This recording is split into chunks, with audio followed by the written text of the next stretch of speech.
To AP today news. Vizianagaram జిల్లా వైఎస్ఆర్ రాష్ట్ర సంబరాలలో పాల్గొన్న ఎమ్మెల్యే కడిబండి.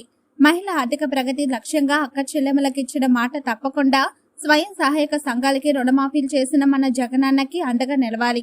ఎమ్మెల్యే కడిబండి శ్రీనివాసరావు కొత్త వలస హైస్కూల్ గ్రౌండ్ ప్రాంగణంలో నిర్వహించిన వైఎస్ఆర్ రాష్ట్ర సంబరాలలో ఎస్కోట శాసనసభ్యులు కడిబండి శ్రీనివాసరావు పాల్గొన్నారు.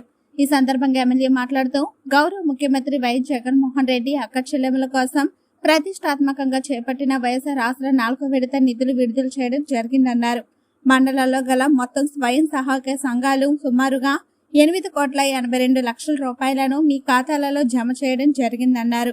కరోనా వంటి మహమ్మారి వల్ల 2 సంవత్సరాల పాటు ఆంధ్రప్రదేశ్ రాష్ట్ర ఆర్థిక పరిస్థితి అల్లకల్లోలంగా ఉన్నా కూడా ఇచ్చిన మాట ప్రకారం జగన్మోహన్ రెడ్డి గారు ప్రతి ఏడాది కూడా చెప్పిన సమయానికి మీ ఖాతాలలో క్రమం తప్పకుండా జమ చేయడం జరుగుతుందన్నారు. ఇదంతా కూడా జగనన్న అక్క చెల్లెమ్మలైన మీ మీద ఉన్నటువంటి అమితమైన ప్రేమ వల్లనే చేస్తున్నారన్నారు. మహిళలు ఎందులోనూ తీసిపోకూడదని, వారు ఆర్థికంగా సామాజికంగా ఉన్నత స్థాయిలో ఉండాలన్నది జగనన్న లక్ష్యం అన్నారు. దీనికి ముందు ఇంకా 3 సార్లు మీకు ఇచ్చారు. 3 విడతలు అందేలో చేతులు ఎత్తాను అందే గ్యారంటీకి అందే కదా. అయితే ఆ 3 విడతలు ఇప్పుడు కలిపి జగన్మోహన్ రెడ్డి గారు మీకు ఎంత ఇచ్చారో తెలుసా? 35 కోట్ల రూపాయలు మీకు ఈరోజు ఆసరా ద్వారా మీకు ఇచ్చారు. ఈ 35 కోట్లు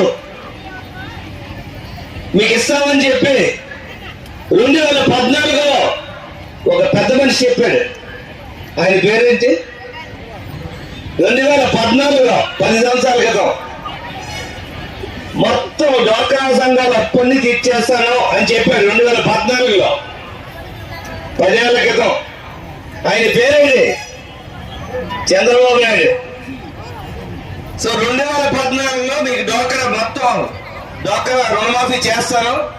ఆడవాళ్ళే కాదు, రైతుల రుణమాఫీ కూడా చేశారు.